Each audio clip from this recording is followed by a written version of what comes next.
I'm always trying to improve my memory. If you're like me, I can help.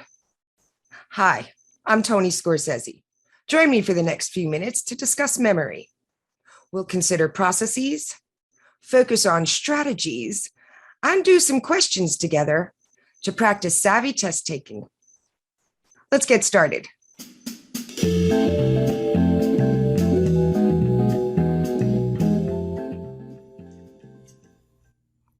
There are 5 processes involved in human memory, beginning with the stimuli in our environment. The 3 intermediate stages include working, short-term, and long-term memory. But the end goal is retrieval. Let's take a look at each in some detail. We constantly detect stimuli with our senses. Most evident are visual and auditory information. That leaves our brain an awful lot of detail to sift through, and we must focus on these stimuli to get information into memory. Think of human memory as a series of storage containers. The first of these is working memory, analogous to a wire basket, small with lots of empty space. So the stimuli we don't attend to will sift through the basket as though we never encountered it. Details we do attend to will be moved to a larger container, short-term memory. Its capacity is larger than working memory, but notice this container has no lid. If we do nothing with the information beyond notice it, it will quickly waft away and will escape our recollection. Should we spend time to work with this information, to process it beyond a passing thought, it will be moved to the largest container we have, long-term memory, which is relatively permanent and has the largest capacity. While storing information into long-term memory is one main goal in memorization, it's not the final process. Our end goal is to extract the information we stored in long-term memory so we can use it later, say to answer questions on an exam. The 3 basic types of retrieval are free recall, cued recall, and recognition. Both free and cued recall are effortful.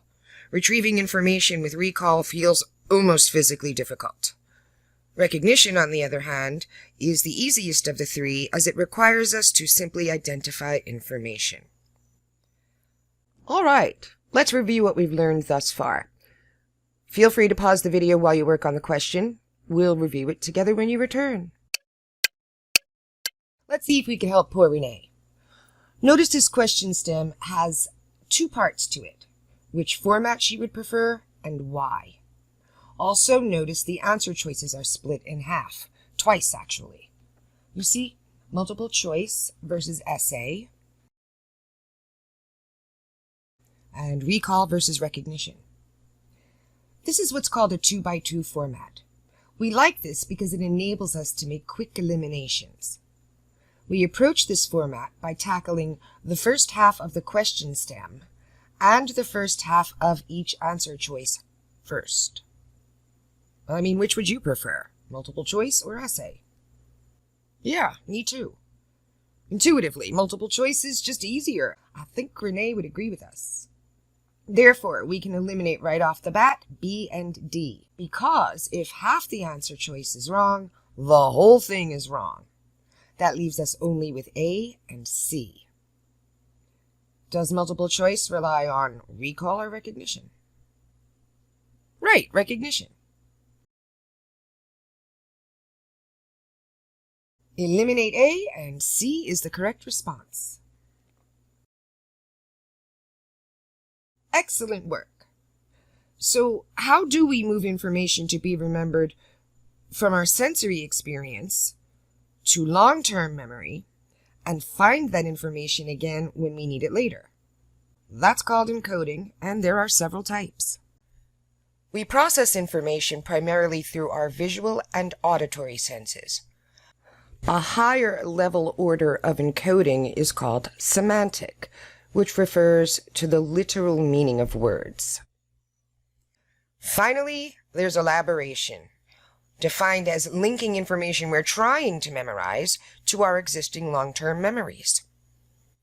You may wonder if repeating information to yourself over and over again is a useful encoding strategy. Well, rote rehearsal is the bare bones minimum to move information from short to long-term memory, but it's the least efficient method. Let's take a deeper look at semantic and elaborative encoding strategies to maximize our chances of placing information into long-term memory for easy retrieval. Any strategy you use to memorize information is called a mnemonic. The first of these is elaboration, and we can use many different methods to elaborate. One method is to link a familiar piece of music to the new information we're trying to learn. For successful retrieval of that information, we simply need to hum that familiar tune. We often use acronyms to stand for a short list of words. You do this every time you laugh out loud. In elementary school, we learned an acronym for the Order of Mathematical Operations, PEMDAS, otherwise known by the acrostic, "Please excuse my dear Aunt Sally." Acrostics are more complex than acronyms, but they work in a similar way. And don't forget good old imagery. Simply envisioning an item will aid in memorization. For instance, use your mind's eye to memorize this list of words: camera, typewriter, clock, candy bar, because who doesn't love chocolate? Anytime you use a mnemonic device, you're giving your memory a treat. Let's take a look at a few more strategies. Try to memorize this string of 10 digits. Your first approach might be to repeat those numbers over and over and over again. But as we discussed earlier, rote rehearsal is not the most efficient way to move information from short to long-term memory. And our brain can't really handle this much information in the short term anyway. On average, we can keep in short-term memory only about 7 items, plus or minus 2.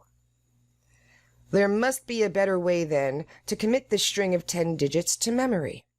Remember that candy bar? I like to break my candy bar into tiny square pieces, or chunks of chocolate. Well, we could do that with information, too. We can chunk the original 10 digits into bite-sized pieces. It's a phone number.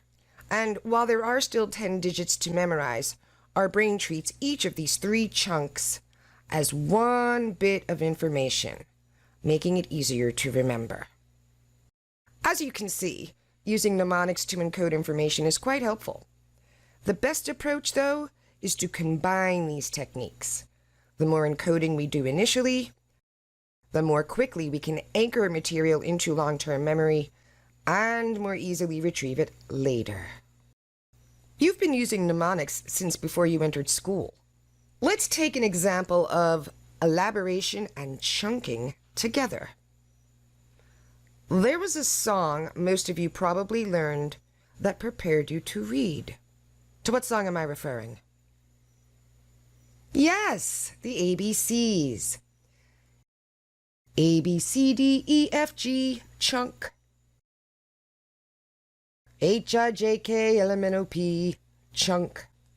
Note that this is set to the tune of Twinkle, Twinkle, Little Star, a lullaby you probably knew by heart before kindergarten. And singing the ABCs to this familiar song enabled you to memorize 26 bits of information, which is pretty amazing. Another strategy we use to memorize information more quickly is to make the information relevant to ourselves. This results in the self-reference effect. Imagine you're at a party. You meet someone new. Her name is Mary. Now, you don't want to be rude and forget Mary's name by the end of the party. Well, you could rehearse it. Mary, was it? Hi, Mary. It's nice to meet you, Mary. Yeah, that sounds ridiculous to say her name that many times in so few seconds. And it helps, but it's really not efficient. Elaboration would be better. Think of a Mary you already know. Maybe your boss's name is Mary. Or your daughter's name could be Mary. Heck, your dog's name could be Mary. The key is to link any existing Mary in your life already to this new Mary. If you do that, I guarantee you will not forget her name by the end of the party or beyond. Oh, hi, Mary. See? Let's do another question applying some of these strategies. Again, pause the video while you work. We'll discuss the question once you've completed it. So, you've got this major exam to ace. What is the least effective strategy you should use? Read the question carefully, because if you missed that word least, you will have gotten this wrong. This is a straight-up process of elimination format. Always read all 4 answer choices before selecting. You otherwise might miss a better response. We've already discussed that imagery, chunking, and any mnemonic are terrific strategies. Rehearsal is not. Therefore, the correct response was B. Terrific! We've covered a lot of ground, but there's one more strategy we should discuss. Space-time repetition is the opposite of cramming. And while it's often tempting to wait until the bitter end to study, don't do it. Cramming is even less efficient than rote rehearsal. It's better than to space out exposure to the material you're learning. The more often you encounter the information, the more quickly it becomes familiar and anchors into your long-term memory. This is an example of how spacing works. When first learning a new topic, say for an exam, do your best to focus so you can thoroughly encode the material. The next day, review that material. This could entail simply rereading the book or your notes. And at this stage, maintenance rehearsal is acceptable and appropriate. Now, a week later, come back to your notes, and this time don't simply reread. That's analogous to rote rehearsal, and it's not very useful. Instead, you may want to retype or rewrite your notes and use keywords, make flashcards. The more you do with the information, the better you will know it by heart. 2 weeks after having made the flashcards, you should test yourself again. Out loud this time. I know, you'll feel silly, but it's a great way to encode information. The more you do with your body, like rewrite, retype, recite, and force yourself to retrieve everything you can remember about the information with cued recall, the more durable this memory will be, I promise. Finally, take one more pass at your flashcards about a month later. Now you're ready to ace that test, and if you're taking an essay exam, you'll have already practiced some cued recall. Okay, it's time for the final check on what we've learned. Remember to pause the video. When you return, we'll discuss. Welcome back. Yeah, this was a tough one. First, it's a lengthy question stem.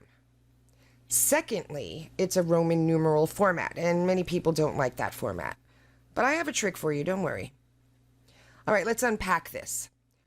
Joe is learning 10 new steps at work. He realizes these 10 steps are similar to his last job, so he uses the former 10 to memorize the new 10. When confronted with a Roman numeral question, the trick is to determine which Roman numeral item to begin with. The strategy is to select the item that appears in exactly 2 answer choices. This makes for quick elimination. I see Roman numeral 3 appears in exactly 2 answers. Great. Now ask yourself, is this a true statement? Did Joe chunk? Well, he didn't take the 10 new steps and break them into 5 sets of 2 or 2 sets of 5. So, no. He mapped the 10 new steps directly onto the previous 10. He did not chunk. Yeah, that was sneaky. Everywhere you see Roman numeral 3, you may eliminate. And because Roman numeral 1 appears in both remaining answers, it must be true. You don't need to read it, ever. Finally, determine if Roman numeral 2 is true. Did the self-reference effect occur? Why, yes, it did. He made the new information relevant to himself, relevant to information he already knew. Therefore, the correct response is B. Fine work, everyone. I hope you gained some practical tips on improving memory, whether it's to prep for an exam, gain new skills for work, or simply write that shopping list on the fly. Next time, we'll delve into the granular details of short and long-term memory. Until then, thanks for joining me today, and I'll see you soon.